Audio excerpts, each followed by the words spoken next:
ये है दुनिया की सबसे खतरनाक रोड। रोड्स किसी भी एरिया में जान भर देती है, लेकिन इस रोड ने बहुत से लोगों की जान ली है। ये रोड पाकिस्तान के सूबे गिलगित बल्तिस्तान में है। हमने यहाँ आने के लिए बहुत मेहनत की है। यहाँ पर अक्सर लोगों की बड़ी बड़ी गाड़ियाँ पल भर में तबाह हो जाती है। सबसे पहले इस रोड को बहुत ज्यादा नजरअंदाज किया गया है और दुनिया के 90 बड़े पहाड़ नांगा पर्वत के गांव के लोगों ने मिलकर इस रोड को बनाया था और तब से ही इसको वापस बनाया नहीं गया। समर में हम जीप वाले पैसे इकट्ठे करके इस रोड को मेंटेन करते हैं। आज तक गवर्नमेंट ने हमारे साथ कोई हेल्प नहीं किया है। आज हम इस रोड को इन्वेस्टिगेट करेंगे और जानेंगे इस रोड की हकीकत क्या है। हमारा सफर कैपिटल ऑफ पाकिस्तान इस्लामाबाद से शुरू होगा, लेकिन प्रॉब्लम यह है कि मेरी पर्सनल गाड़ी तो इस रोड के करीब भी नहीं जा सकती। ये गाड़ी नहीं जा सकती भाई, ये नहीं जा सकती। तो इसलिए मैंने एक बड़ी गाड़ी और एक पर्सनल ड्राइवर को हायर किया है ताकि हम इस रोड को इन्वेस्टिगेट कर सकें। इस सफर में हमें 12 से 16 घंटे लगेंगे और ये मुझे डेथ रोड के स्टार्ट तक पहुंचाएगी। हमने अपना सामान गाड़ी में रखा और हम निकल गए डेथ रोड की तरफ। इस सफर में मुझे 12 से 14 घंटे लगेंगे डेथ रोड की स्टार्टिंग तक पहुंचने के लिए। इसके बाद मेरा प्लान है कि मैं डेथ रोड को फुली इन्वेस्टिगेट करूं और इस काम में मुझे 48 घंटे लगेंगे। अभी हमारा सफर शुरू ही हुआ था कि हमारी गाड़ी खराब हो गई। अभी तो रोड ठीक है पर गाड़ी खराब हो गई है। मुझे समझ नहीं आ रहा कि ये मुश्किलें कब खत्म होंगी। मुझे लग रहा है ये इस साल तो हम नहीं पहुँच पाएंगे, अगले साल जाएंगे। जैसे तैसे हमने इस्लामाबाद क्रॉस किया और फाइनली हमारा सफर शुरू हो गया। सारी रात डेथ रोड के डर से मुझे नींद भी नहीं आ रही थी, लेकिन फाइनली सुबह हो गई।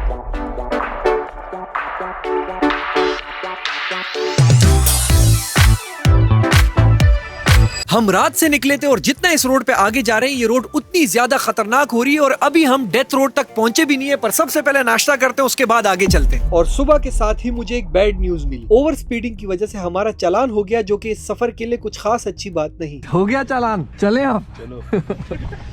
हमने रात में सफर करके अपना 30% सफर कंप्लीट कर लिया था और अब हम डेथ रोड के करीब जा रहे थे। डेथ रोड तक पहुंचने वाली रोड पे ही इतनी ज्यादा मुश्किलें, सोचे डेथ रोड पे हमारे साथ क्या होने वाला है। हमने अपनी गाड़ी का फ्यूल फुल किया और डेथ रोड की तरफ निकल गए। आगे जाते हुए रास्ते में कुछ पत्थर गिरे हुए थे और अभी हम डेथ रोड से काफी दूर थे और फिर हमने रास्ते से पत्थर हटाए और वापस अपने सफर पर रवाना हो गए। यहाँ के पत्थर नॉर्मल से ज्यादा नुकीले और सख्त हैं। पत्थर बहुत ज्यादा शार्प है, मेरे हाथ कट गए इनको हटाते हुए।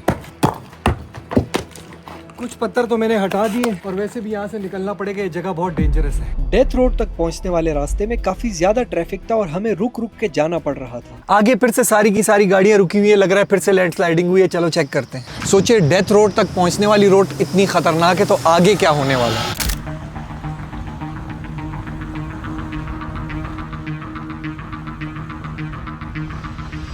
गाइस आगे वो लोग अभी भी काम कर रहे हैं पर हमें 3 घंटे हो चुके हैं एक ही जगह पे खड़े हुए। अगर यहीं पे हम पे रात हो गई ना गाइस तो काफी ज्यादा मुश्किल हो जाएगा। यहीं पे रात को सोना पड़ेगा, बहुत डिफिकल्ट हो जाएगा। पर क्या कर सकते हैं, ऊपर से कितने बड़े पत्थर गिरे हैं और वो कब तक ठीक होंगे ये हमें नहीं पता। बस दुआ करो गाइस कि किसी तरीके से मैं डेथ रोड तक तो पहुंचूं, उससे पहले मेरी डेथ ना हो जाए यार। सुबह से शाम हो गई थी और हम ट्रैफिक और लैंडस्लाइडिंग की वजह से काफी लेट हो चुके थे। सैलाब और नेचुरल डिजास्टर्स की वजह से यहाँ पे रोड हमेशा टूट जाता है। गवर्नमेंट एक अल्टरनेटिव रूट भी बना रही है जो कि पुराने रूट के पैरेलल है। वहाँ पे काम हो रहा है और इतने ज्यादा पत्थर गिर रहे हैं, तो जब भी आपके ऊपर काम हो रहा होता है आपकी गाड़ी पे पत्थर आके गिर सकते हैं, जो कि यहाँ सबसे ज्यादा मौतों का सबब बनता है। इस वक्त आप देख सकते हैं कि वहाँ पे कितने ज्यादा पत्थर गिर रहे हैं।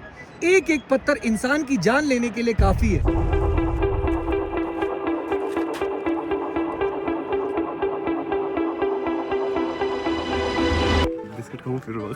नहीं पागल है क्या?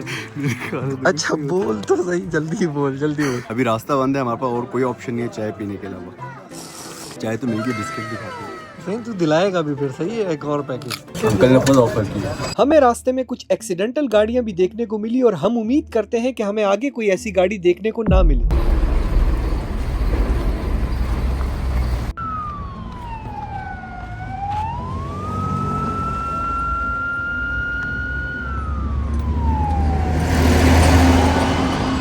भाई मगरिब की अजानों का टाइम हो रहा है और अभी हम यहाँ से फ्री हुए हैं। यकीन मानो अभी रास्ता खुला है। मैं इतना परेशान हूँ, अगर थोड़ा सा कुछ और मसला हो गया हम यहाँ पे 2-3 दिन के लिए भी फंस सकते हैं। डेथ रोड के रास्ते का एक और अल्टरनेटिव है पर परसों वो भी बंद हो चुका है। आज ये रास्ता भी खराब है, पता नहीं हम वहाँ पे पहुंच पाएंगे या नहीं। बहुत परेशान हो गया हूँ यार मैं। यहाँ की टर्न्स काफी ज्यादा शार्प है। अगर यहाँ लैंडस्लाइडिंग होती है तो हमें जानी नुकसान भी हो सकता है। शुक्र है यार ये रास्ता खुल गया है, मगर मुझे इन पहाड़ों को देख देख के चक्कर आ रहे हैं यार। इन रास्तों का कुछ पता नहीं चलता कब बंद हो जाए। लैंडस्लाइडिंग का बहुत खतरा है इधर। एक बार फिर से दोबारा से गाड़ियां खड़ी हुई हैं। हमें समझ नहीं आ रहा कि आगे क्या हुआ है, पर बार बार बहुत सारी एम्बुलेंसेज आई है। मुझे लग रहा है आगे कोई हादसा हुआ है या क्या हुआ है, कुछ समझ नहीं आ रहा। हम दोबारा से खड़े हो गए, गाड़ियां वापस आ रही है गाइस। 12 घंटे के सफर के बाद अब हम थोड़ा रेस्ट करेंगे, जिससे हमारी एनर्जी रिकवर हो जाएगी और हम सुबह डेथ रोड की तरफ निकलेंगे। बस अभी रात के 2 बज रहे हैं, वो हमारी गाड़ी खड़ी हुई है और हम जो अपने डेथ रोड के बिल्कुल करीब एक होटल लिया है, अभी आपको दिखाते हैं। रात के 2 बजे डेथ रोड जाना मतलब गारंटीड मौत है, तो फिर फायदा नहीं है भाई। चलो आ जाओ। तो गाइस ये उसके रास्ते में आखिरी होटल है, आए आपको रूम दिखा। तो भाई बिल्कुल सिंपल सा रूम है, क्योंकि यहाँ पे आसपास कोई ज्यादा आबादी नहीं है। तो गाइस ये रूम अभी जैसा भी है मिल गया है हमारे लिए, यही बहुत बड़ी बात है। ये सबसे लास्ट होटल है, उसके बाद हम जाएंगे कल डेथ रोड अपनी किस्मत आजमाने के लिए। हमें डेथ रोड को क्रॉस करने के लिए अभी और 12 घंटे चाहिए और हम 24 घंटे से सफर कर रहे हैं, यानी कि टोटल ये 36 घंटे का सफर है जो मुझे डेथ रोड को क्रॉस करवाएगा। पर अभी के लिए तो मैं सोने लगाऊंगा गाइस। Good night.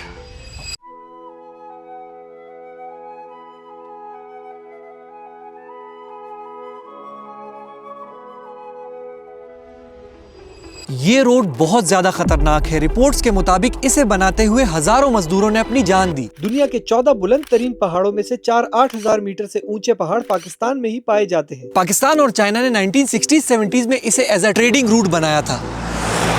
ये रूट पाकिस्तान को चाइना के शहर काशगर से मिलाता है। इंसान की जान को सबसे ज्यादा खतरा यहाँ पे लैंडस्लाइडिंग से है। मुझे तो लग रहा है ये रोड मुझे इशारा कर रहा है कि यहीं से वापस चले जाओ, आगे तुम्हारे बस की बात नहीं है। और अभी तक तो हम डेथ रोड पे पहुंचे भी नहीं। मेरे दिमाग में थ्रू आउट डेथ रोड के ही विजुअल्स आ रहे थे। एक छोटी सी गलती की कॉस्ट हमारी जान हो सकती है। यहाँ के पहाड़ बहुत ज्यादा खुश्क हैं, इन पे कोई दरख्त मौजूद नहीं है, जिसकी वजह से बहुत ज्यादा लैंडस्लाइडिंग होती है यहाँ पे।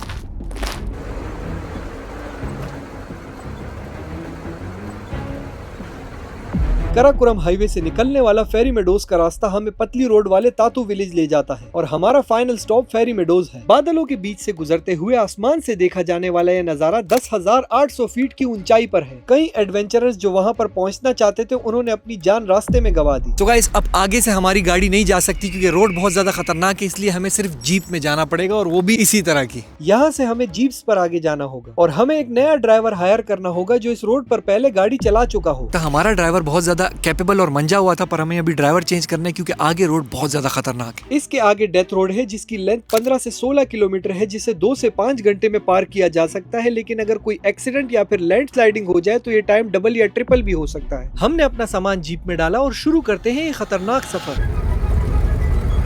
चलो भाई कल में पढ़ लेते बिस्मिल्लाहिर्रहमानिर्रहीम। चलो यार अल्लाह खैर, कल में पढ़ लो भाई।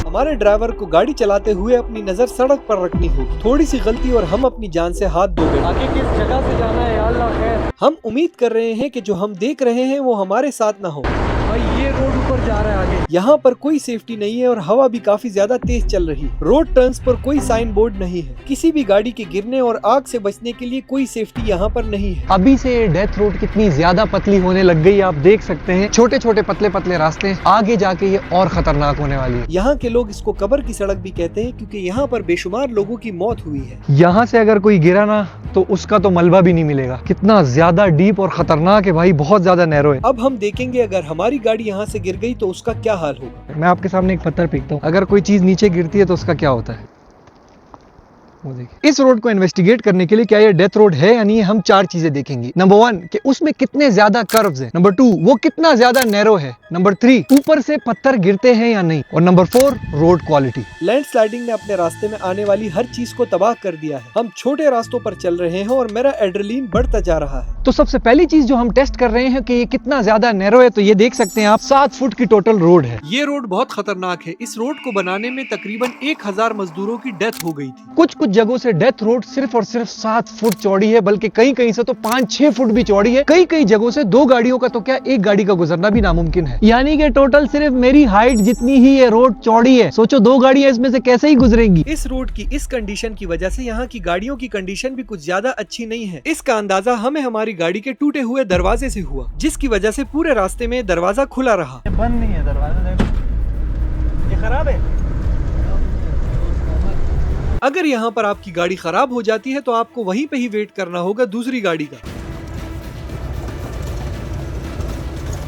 यहाँ मुझे इतने ज्यादा झटके पड़ रहे हैं कि मेरी गर्दन में दर्द शुरू हो गया है। ये ऐसी रोड है जहाँ पे ब्रेक का इस्तेमाल बहुत ज्यादा होता है और हमारे साथ बहुत बड़ा मसला हो गया कि हमारी गाड़ी का ब्रेक ऑयल लीक हो गया, जो इस सफर में हमारे लिए बहुत खतरनाक है। पहले खराब था ना, अब सही हो गया भाई। हमें बीच बीच में गाड़ी से उतरना पड़ रहा था ताकि गाड़ी इजीली ये रास्ता क्रॉस कर ले। गाइस इधर आप लोगों को एक चीज दिखाता हूँ। ये रोड जो है ये खुद बनाने की शदीद कोशिश की गई है, क्योंकि ये कई पैचेस से पूरी रोड टूटी हुई है। ये देखिए गाइस, यहाँ से ये रोड कितनी ज्यादा पतली हो रही है और नीचे से सारे के सारे पत्थर गिर भी रहे हैं। अगर ये पत्थर गिर जाते हैं तो यहाँ से कोई भी गाड़ी आराम से गिर सकती है। हम जितना टाइम यहाँ पर रुकेंगे हमारे ऊपर पत्थर गिरने का उतना ज्यादा खतरा है।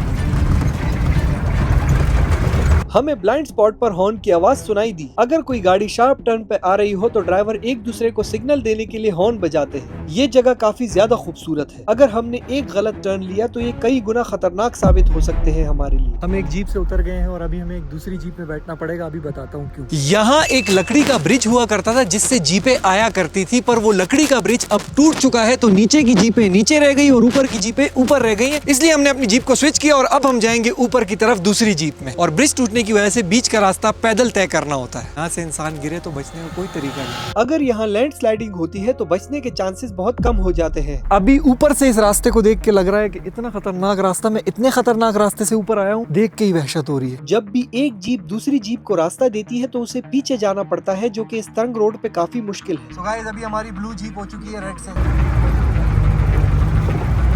मैं जितना जल्दी हो सके इस सफर को खत्म करना चाहता हूँ। आगे रोड कैसा है? मोटरवे है। मोटरवे।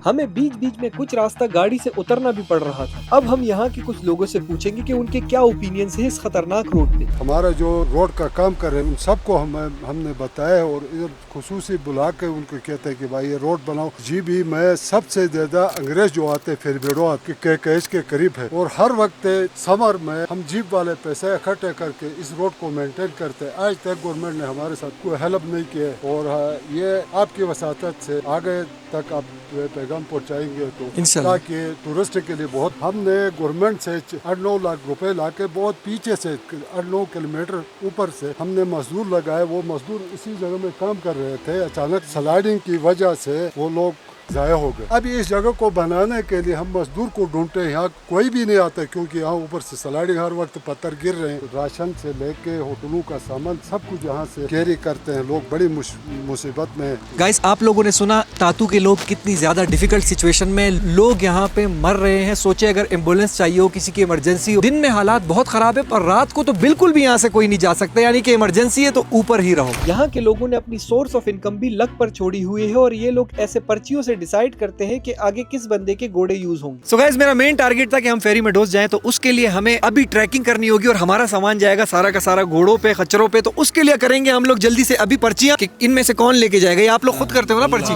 कहाँ है पर्ची? ओ, ये रही। दो तो ऊपर रह गए। चलो भाई एक निकाला, बिस्मिल्लाह डालो इधर। खुला कर लिया मैंने, ये देखो फकीर शाह।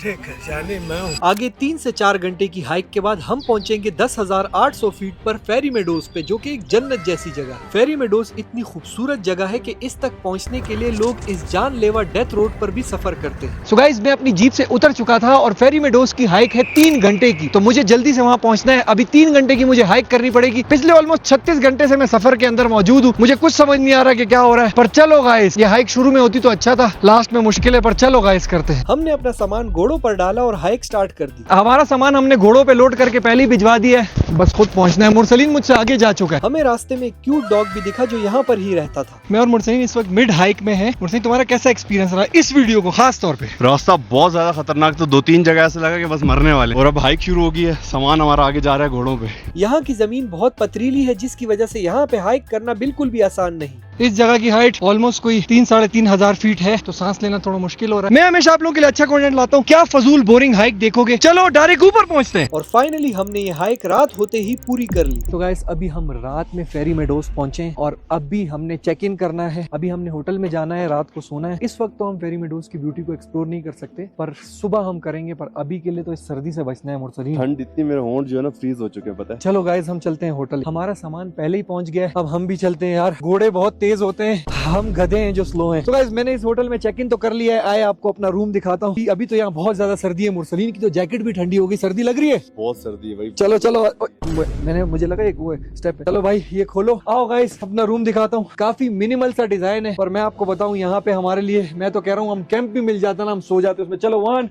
2 3 चलो आ जाओ। तो गाइस ये रूम यहाँ पे हमें मिल चुका है, उस बेड पे हम सोएंगे। और सबसे अच्छी बात, हमारे पास एक अंगीठी मौजूद है जिसमें हम आग लगा सकते हैं। तो सोने से पहले चलते हैं, सबसे पहले आग लगाते हैं, उसके बाद आप लोगों से मिलते हैं। और एक बात याद रखना कि सुबह के सूरज के उगते साथ ही आपको फेरी मेडोज की खूबसूरत चीजें दिखेंगी, बल्कि आपको क्या मुझे भी दिखेंगी, क्योंकि मैं जब आया था तो रात हो चुकी थी। यार हाइट पे ना सांस चढ़ रही है, तो नींद भी आ रही है इसको। तो भाई सुबह फेरी मेडोज तुम्हारे लिए सरप्राइज है, पर मेरे लिए भी सरप्राइज है, क्योंकि मैंने दिन में आज नहीं देखा। सबसे पहले तो आग लगाते हैं यार। चल यार मुरसई, ओए होए क्या ही बात है। आज से 50 साल 60 साल पहले जब हीटर्स नहीं हुआ करते थे, तो इस तरह का सेंट्रलाइज हीटिंग सिस्टम होता था। जितना देसी है उतना विदेशी नाम मैंने इसका रख लिया है। ओह सुकून आ रहा है यार। इसका धुआं निकलता है बाहर, तो इंसान को इतना ज्यादा परेशान नहीं करता। गाइस थोड़ा खुद को गर्म करते हैं, फिर खाना खाएंगे और उसके बाद सोएंगे। सुबह में आप लोगों को असल सरप्राइज दूंगा।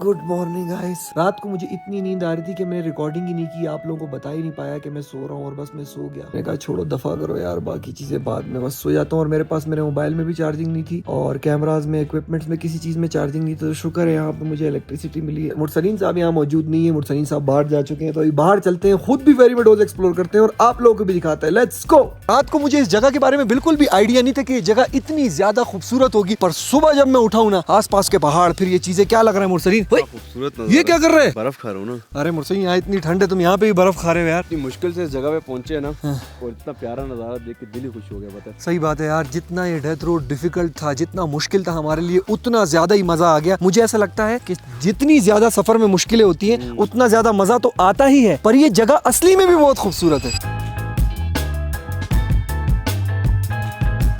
हम अभी थोड़ा सा सेट हुए, नाश्ता वाश्ता किया है, थोड़ी सी जान में जान आई है। पिछले 3 दिन यानी कि ऑलमोस्ट 36-40 घंटे हम लोगों ने आप लोगों के लिए सफर किया। अगर गिने तो ज्यादा ही निकलेंगे, कम नहीं होंगे। सही है, हमने हर तरह की चीजें पार करके आप लोगों के लिए इन्वेस्टिगेशन का एपिसोड बनाया। सो गाइस मैं आप लोगों को बताना चाहता हूँ कि यार इस वीडियो में तुम लोगों को खुद पता है क्या लगा है, तो लाइक सब्सक्राइब शेयर लाजमी कर देना। और एक और चीज, जितना रास्ता खतरनाक है उतनी ये जगह खूबसूरत है। अगर एक रोड खराब है तो सिर्फ ये मसला नहीं है कि उससे गाड़ी गिर जाएगी, बल्कि उसके बहुत सारे और भी डिसएडवांटेजेस होते हैं, जो कि उस रोड को लोकल यूज करने वाले लोगों की जिंदगी पे बहुत असर डालता है। पर यार मैं आप लोगों को बताना चाहता हूँ, मजा ही आ गया भाई यहाँ पे। मुरसलीन तुम क्या कहना चाहते हो? बहुत मजा आया, मैंने इतना सोचा नहीं था कि इतनी प्यारी जगह होगी। सही बात है यार, बहुत ही ज्यादा खूबसूरत जगह थी। मेरी ज़ल्मी आर्मी, तुम लोग मुझे पावर देते हो ऐसी जगहों पे आने के लिए, तो इसी तरीके से मुझे सपोर्ट करते रहना, लाइक सब्सक्राइब शेयर कर देना। और मैं एक ही बात कहूंगा सबसे, कि शेर हमेशा अपना रास्ता ढूंढ ही लेना।